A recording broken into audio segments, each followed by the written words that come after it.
Hi, everyone. It's Melanie Warner here with Defining Moments Press. Today, I am welcoming two best-selling authors. I'm so excited to introduce them to you and tell you a little bit more about them. First off, we have Dr. Kristina Wachter. Welcome, Kristina. Thank you so much for being here. I'm thrilled to be here. Thank you for having me, Melanie. Absolutely. So, one of the things we like to talk about on the show is a defining moment. So, if you can, share with us a little bit about who you are, where you're from, and a defining moment in your life. Okay, I am a professor of cultural foundations, and I have this is actually my fifth book that I have written, and I'm thrilled that this is my second best-selling book already.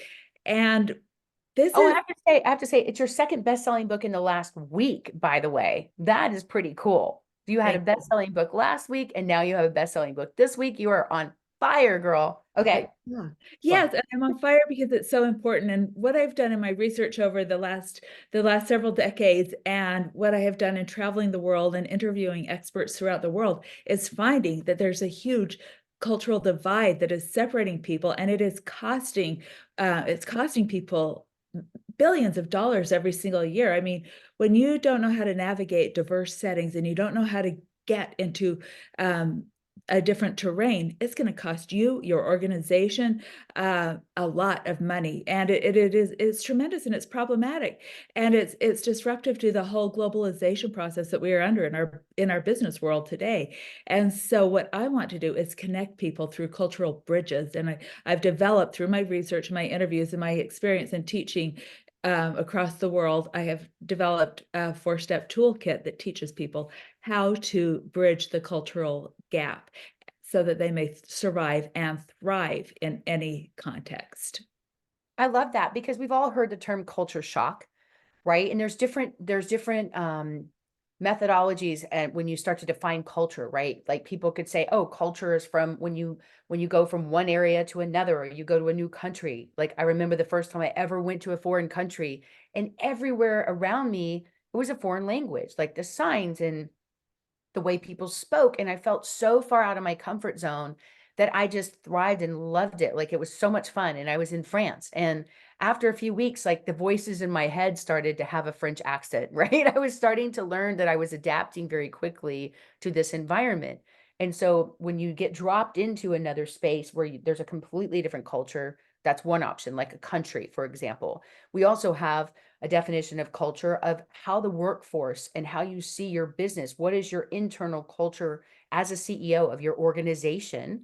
And then Right. you, Culture is so much more than that. Culture is basically who we are. It's a set of values, beliefs, attitudes that drive our everyday actions. So you put it within a particular circumstance, that is the culture of a place. And so we have internal, as you just said, internal organizational culture, and then we have external culture. But the thing of it is, we're biased to our own culture. And when we don't see that everyone else is working and operating on billions of sets of biases worldwide, according to their cultural standards, then that is where things fall apart, whether it's within your organization or it's when you're expanding globally. So, what I have shown people to do, I have this toolkit again based on several decades of research and experiential processes and interviewing a lot of other experts.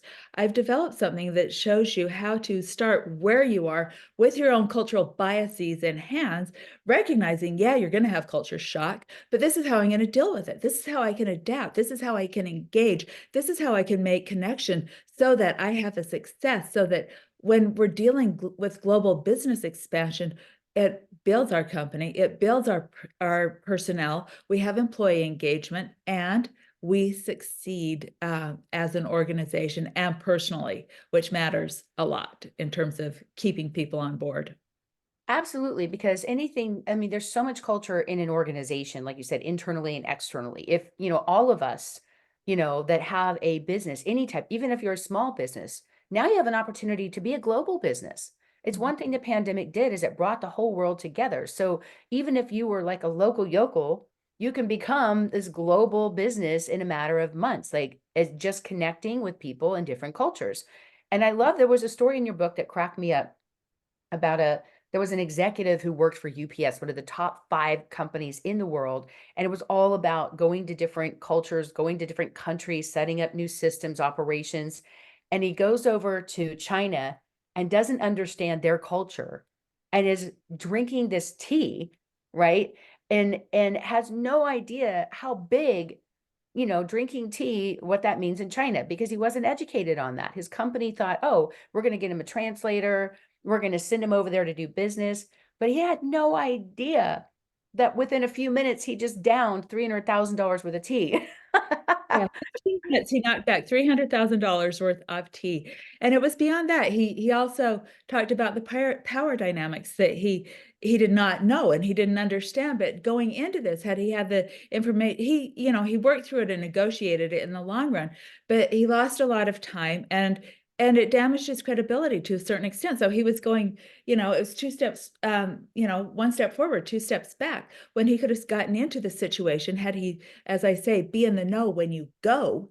If Mhm. he had gotten into the circumstance with the knowledge and that he had through a plan and preparation ahead of time, it would have saved him so much time in terms of executing this business deal and creating a long-lasting relationship that left a positive impression on his new people. I mean, this happens to all of us. I've been in a situation, I showed up the first time I went to Europe, I was in a funeral and I was a business student. I thought I was so cool. I was networking. I mean, this is an important funeral. There were business leaders from all over the world there.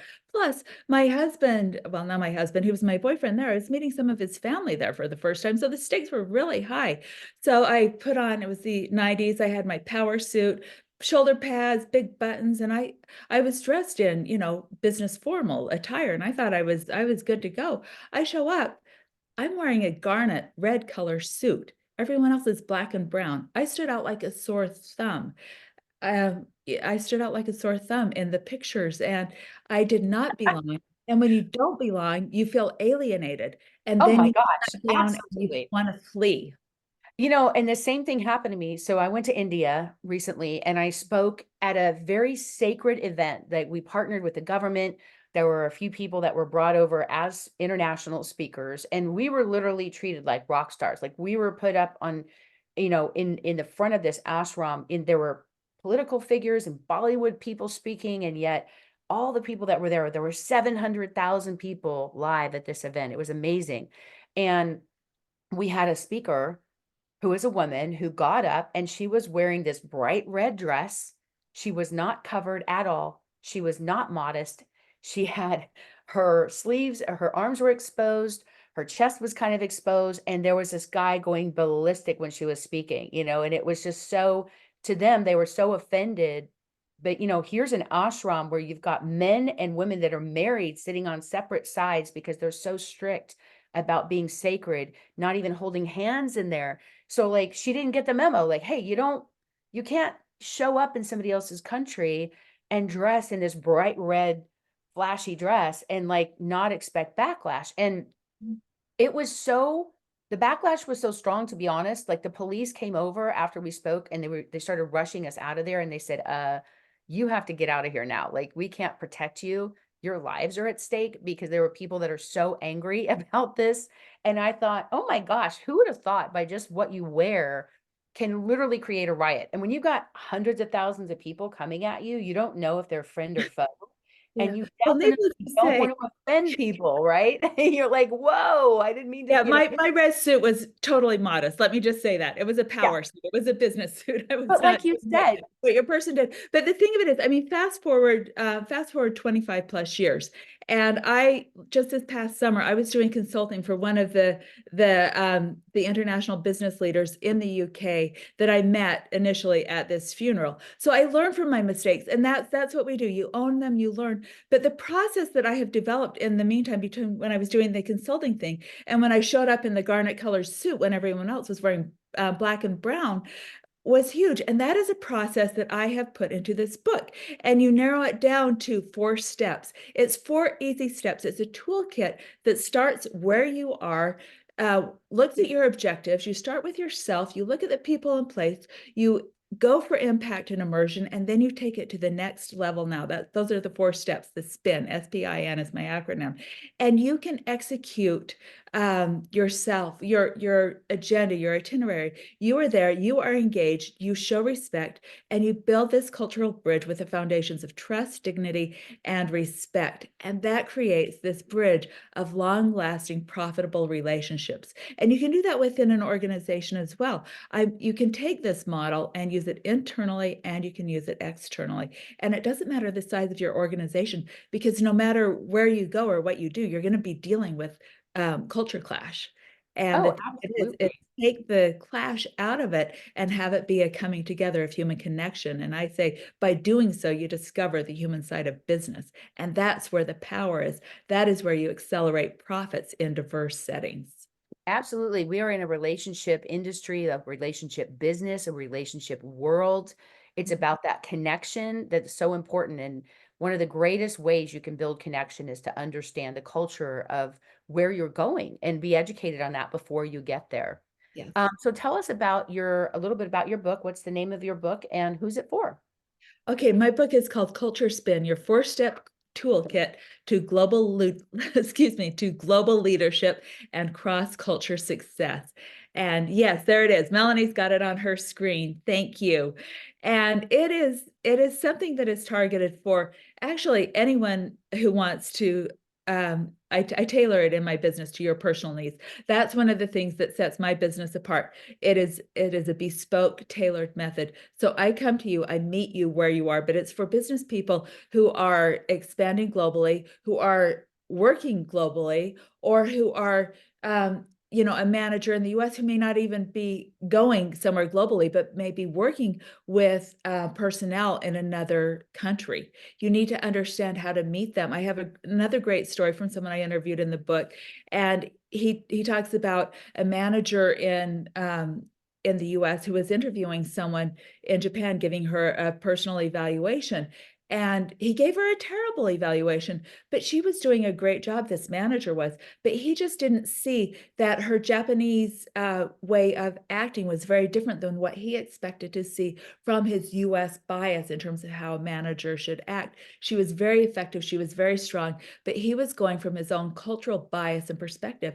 And it totally shut down a division for a while until he caught on to, oh, I'm making a mistake. This woman is effective according to her standards and terms. Our business is still thriving. She just does it differently than what I expect of her. So And and that that's makes perfect sense. mhm. Yeah, so and quite honestly, it works for people who are traveling for cultural immersive experiences. The thing of it is you get to the people, you make connections, and I say in my book, we have this, I call it a cultural Venn diagram. We all have our differences, but then there are always overlaps too. I mean, I'm looking at this, I'm looking at the three of us here, and I'm thinking of Dr. Elaine, and we have some of the same outdoor interests. We're from a completely different location background, but she mentioned a story. We're both skiers, so you see that overlap. And I saw that on yours also, Melanie. I saw that you were on your social media. So, I mean, that's something that there are similarities. There are always similarities because we're members of the human race. So if you capitalize on that and respect differences and know how to be flexible and engage and adapt, then you are going to see accelerated profits. And you can do that with the culture spin method. I love it because so many companies, they spend so much money sending people to new countries to launch a product, to launch a service, to build some kind of new business relationship, and they don't bother to research this side or get educated on it. So there are things like people don't even realize, like, did you know that if you're in the Middle East and you show somebody the bottom of your foot, it's disrespectful, right? If you go to China and you bring a coffee mug with your company logo on it as a gift, that's kind of like cheesy. They don't look at that. That's not something that they appreciate, right? Even though they might drink tea and love tea, it's not about bringing a gift that's promotional, right? They want something that's from the heart, that's more meaningful. And so, Yeah, I it's mean, so costly if you don't do this. I mean, let's take a look at this. Just take a guess at the cost to relocate a person from the US to another country. Put it in the chat box. It like okay. what you think, yeah. So what do you think a business, what is the average that corporations pay to move an employee from Yeah. maybe US to another country? What is the average that you guys think? From Just like a middle manager, we're looking at middle management level to upper management level, just from one country and for 3 to 5 year stint. It costs $3 to $5 million at least. And the failure rate, now take a guess for the failure rate for that. 75%, 50 to 75%. Actually, in English speaking nations, it's even higher. Someone going from the US to the UK or Australia or somewhere where English is still a primary language, the failure rate is higher. And that is actually because they do not have the cultural preparation that they need. So this is one of the key points in culture spin. If you have cultural fluency, you act with cultural intelligence, you are able to get this sense of belonging. That's a very basic sense of human nature. We need to belong where we are. We need to fit in. We need to connect. And that is how we as a species continually survive, I love because it. we make these connections. And I won't get into my whole Plato lecture on that. I'll save that. Oh, you have so much great information. Like, I swear I could talk to you for days. You're so fascinating. And you've traveled all over the world. You've spoken all over the world. Like, you've educated people about this subject. You're definitely one of the top experts in the world about cultural connections and cultural, just culture, like within culture, without, like outside of the company, inside the company, and within each other. Also equity, diversity, and inclusion, which you see more in the US and Europe, where companies need to understand if you're bringing somebody from another country or even somebody from a different cultural background or ethnic background into your company, you have to be able to respect the differences and be educated on that. So we see that affects everything from recruiting to performance to retention for companies across the board. And we all know how expensive those things can be if they go awry. Yeah. So I just recently did an article for for Forbes, sorry, Forbes magazine, about culture and, hiring the wrong people. And there was a Gallup poll that was done that said only 1 in 10 people are born to have the skill set to be a manager. And when you hire somebody, they said almost as much as 74% of people say they hire the wrong person. So all of those things can be avoided as well by just making that right cultural connection from the beginning, incorporating it into your HR, educating your human resources people and your staff and your development team, your recruiters, to understand these nuances. And they're very subtle, right? These aren't things that are just like known, and they're not inborn characteristics. So No, they do not come naturally, but they're easily learned. That's just it. The first step is awareness and looking at where you are. Because we naturally act according to our own biases. It's something that you do have to learn, and you can put into place very easily once you make a commitment to do so. absolutely. Well, I'm really proud of you. This is great. You did a great job. And by the way, you had a chapter in this book that launched last week. So this has been #1 on Amazon and Barnes and Noble and some of the national book lists. And then now this week, you have your own book launching that has also hit #1 on those bestseller lists. So I'm really, really excited for you. I know you've worked really hard to get both of these little book babies out, and you're definitely making a difference in so many companies on a really significant part of not only the bottom line, but the relationships between the client, the employees, the management. It just really does bring that group together. So good job. Really, really happy to see this Thank you. out. I appreciate it. Thank Absolutely. And I know you have a special gift during this launch. So right now you can get Christie's book for only 99 cents Yes. as an Right e. before Tuesday or Yes. launch But day. Did I in the get next that right? in the next 24 hours, Yes. you can get this book live. We're launching it live today. So like you have to buy it within the next 24 hours to get this price. And then Christy, what are you said you wanted to offer a special gift to people that are going to come in and support this launch today. What is Yes, that? I do. This is a list that I have curated over the years of my travels, and it's a top 10 insiders tips. It's a guide to immersive travel. So that is my gift to you, and it's 10 things that you can do that will totally transform your travel experience. Very easy to I love do, it. but you have to step out of your comfort zone. Now, how will they get in touch with you to get a copy of that free gift? So just use the QR code, and we have that, and go to We don't have the QR code live here QR today. code So yet. I'm if you sorry. want to email, Okay, I can go put it to in the link here. info at crosscultureconnections.com. Perfect. Info at crosscultureconnections.com, and I will hook you up with that. That's And an or go to my incredible. website, crosscultureconnections.com, and there's also a pop-up that you can get access to that using that. Perfect. All right. Well, is there anything else you want to add before we wrap up today? And Okay. Yeah, I'll just clarify the QR code's in the book. So if you get the book, right. just use that QR code. Okay. Yes, that Thank is you. that does make. This is it. We need a positive world, and this is a good way to go about it. Well, thank you so much. I really appreciate what you're doing. I know, like I said, it is bridging the gap in these cultural connections, which is something the whole world really needs more of right now. So thank you for doing this and for all your hard work and efforts to research this book and get it out in the world. I'm so excited to be able to share this with y'all. So again, thank you, Dr. Kristina Wachter, for being here, and good luck with your launch and getting all of these books out to people. So thank you so much, and we'll look forward to seeing and hearing more from you. So good luck, and we'll talk soon. Thank you. All right, thank you. All right, and now I would like to bring up our next author, Dr. Helene Bertrand, coming to us live from Canada. Let me have you unmute and pop up here real quick. Welcome, Dr. Bertrand. Thank you for being here.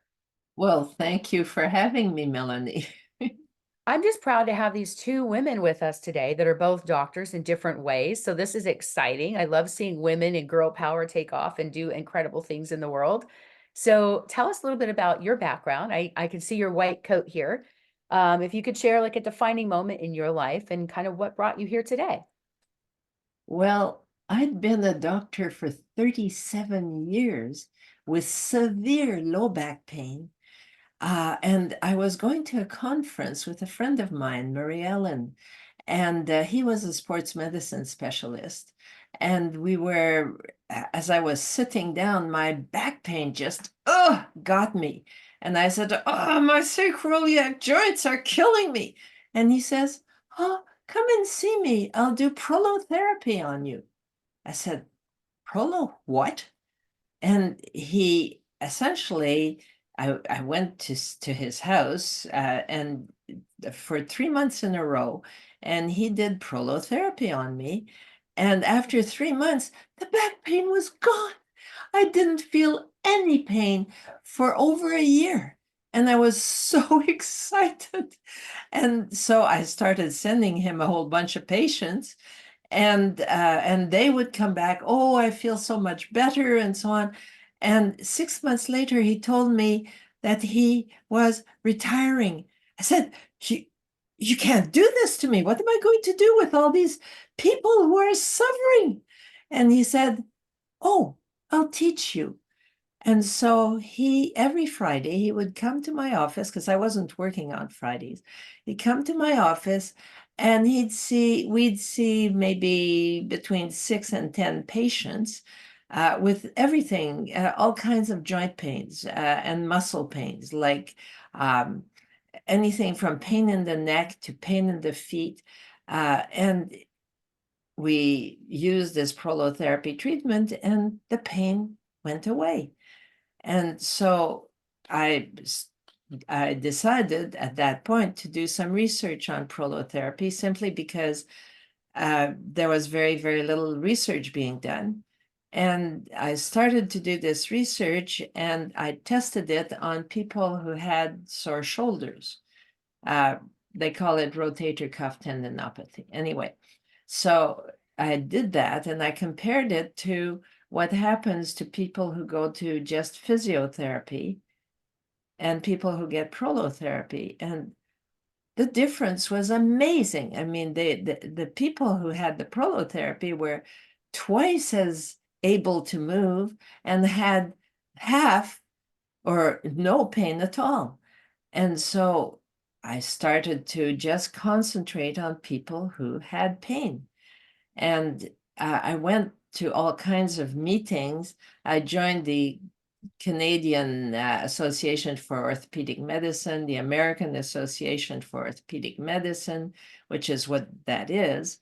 And everything was going well, except that I had to charge quite a bit of money for the prolotherapy, because it's a bunch of injections that I do in the ligaments and the tendons tendons of muscles that attach on the bone and the ligaments that attach on the bone. And the reason that they don't heal, these ligaments and tendons, is because they don't have a decent blood supply. And when you injure yourself, you'll notice it gets all red around the wound.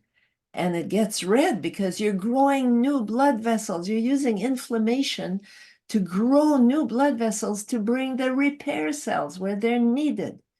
And if you don't have those repair cells, you can't fix yourself. The repair cells deposit collagen, scar tissue.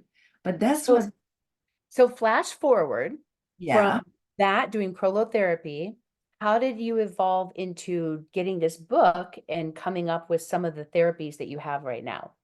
Well, I had a whole lot of patients who still had a lot of different pain conditions. So the first thing I did was I invented a new way to inject around nerves that went to painful areas. And I used a plant-derived sweetener called mannitol. I put that around nerves, and before the needle was even out of the skin, the pain was gone. And so that was fantastic. And a lot of people were getting better. But there are some nerves that are much harder to reach because they're too deep. We decided to make a cream of this so that people wouldn't need injections. And the cream would reach down and would hit the nerves that were not too far from the surface of the skin. We call it QR cream, by the way. But unfortunately, people who had deeper pain, like low back pain, for instance, which is quite deep, they didn't get better. And prolotherapy was too expensive for most people. And so I decided to find out exactly what was the cause of this low back pain that most people can't fix and can't see. Did you know that 90% of all low back pain is called non-specific? And it's called non. And because think about it, if you injure, even like I broke my arm when I was a kid and I put a cast on it and it healed and it works just fine. I don't have pain. So like if we all have low back pain and 90% of people have chronic low back pain, if it was caused by an injury, it would have healed by now. Right. So there has to be an underlying issue. Like, is it the way we're sitting? Is it our activities? Is it, is it sports? Like, and that's something I think that's a question that a lot of people have asked over the years. And I love the fact that you dug so deep after being his doctor for 55 years as a medical professional and then retiring and saying, look, I am tired of people living with pain, and I'm tired of the medical community making millions of dollars off people being in pain. And I love that you came up with this very simple solution with the cream and your book and these easy ways for people to be able to manage and resolve their own pain. I think it's amazing what you've done.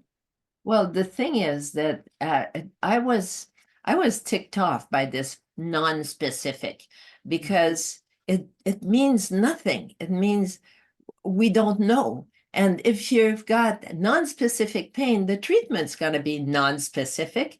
It's not going to work. And so I decided to find out exactly what was causing this pain.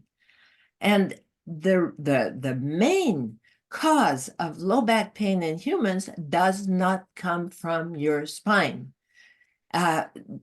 Think about it.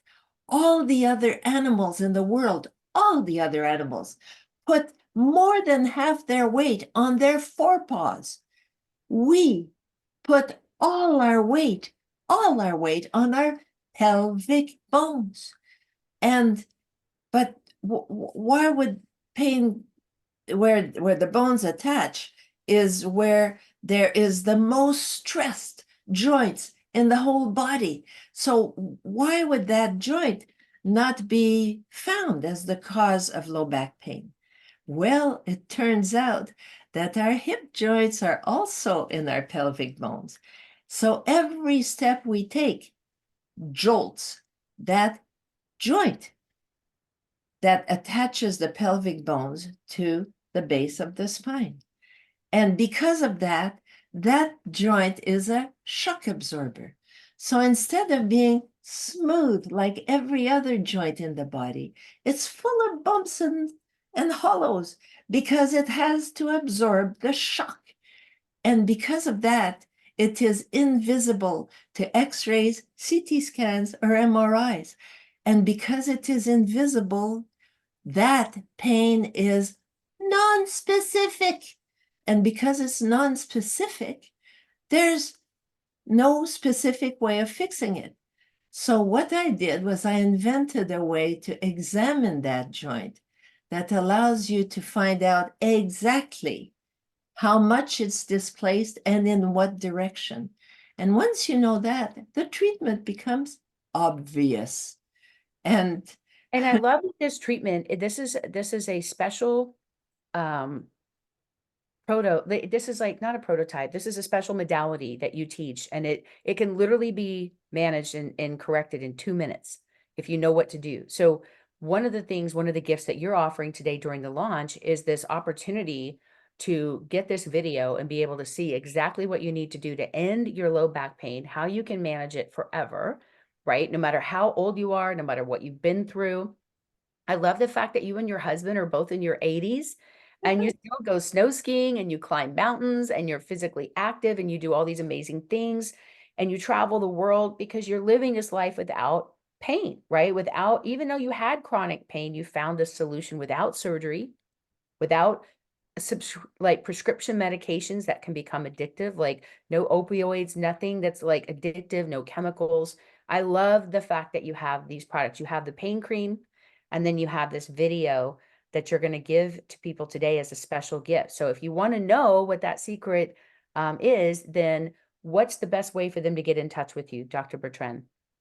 Well, the best way to get in touch with me is to go to either to the QR Cream website, qrcream.com, and look under low back pain, and then you'll see my invitation. The other thing is you can just email me at drhelenebertrand.com. You can go to drhelenebertrand.com, and there you will get all the information you need. But I'd love to tell you this story of what happened a couple of weeks ago when I was skiing. Absolutely. And real quick though, so those links are below, you guys. You can go directly to the website and you'll be able to see a little form there for the video. So you'll be able to see that. If you're in back pain right now, you can resolve it in the next 2 minutes. So make sure you click on that and take advantage of this free gift during the launch as well. Special price of her book, 99 cents. Before you tell me the story, tell us the name of your book so everybody knows. The book is called Low Back Pain, 3 Steps to Relief in 2 Minutes by Dr. Helene Bertrand. Low back pain, 3 steps to relief in 2 minutes. That's awesome. So make sure you go grab a copy of that today while it's on a special price for 99 cents. You can buy copies for the people you love. If you're in the US, you can actually click on Buy for Others and send a link through Amazon and Barnes & Noble. They also do it as well, to anybody that you want to have a copy of this great book. So, okay, so I love this story. Share with us what happened while you were skiing not too long ago. Well, a couple of weeks ago, I was skiing at Whistler and I was going up the Blackcomb gondola. Now, everybody in the gondola, all 8 of us, were wearing ski suits and ski boots.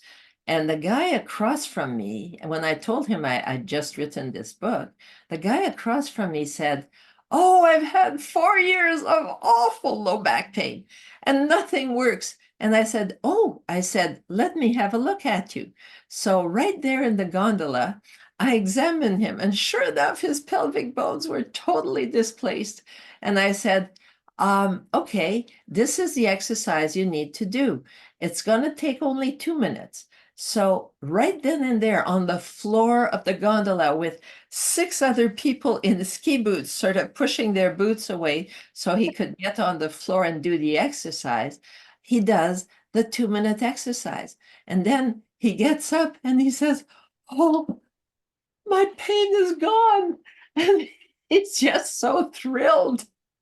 And for me, that's the point of the whole thing, is like making sure to take people who are in severe pain and seeing their pain go away is my biggest pleasure in the whole life, except maybe for sex.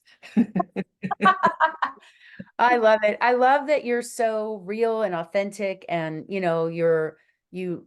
take what you do very seriously, but you also have a lot of fun in your life. I mean, I just am so impressed with you and your husband, who, by the way, he's not much of a slacker either, right? An award-winning economics expert as well, like, and travels all over the world and speaks, and his was it a Pulitzer Prize? And he won a Pulitzer Prize in No, economics.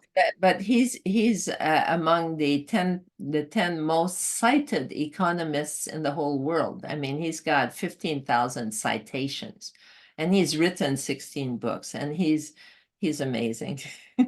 I just love him. He is amazing. And I love that you guys met on that same ski lift in Yes. Whistler many years ago. And late in life divorce for both of you, found each other, got married, and been together for many years, and have created, you're such a power couple, and you've created this beautiful life with kids and grandkids, blended family, and incredible passion, living your life, your best life in your 80s, traveling around the world, writing this book, writing 2 books in the last week that have hit #1 on the bestseller list.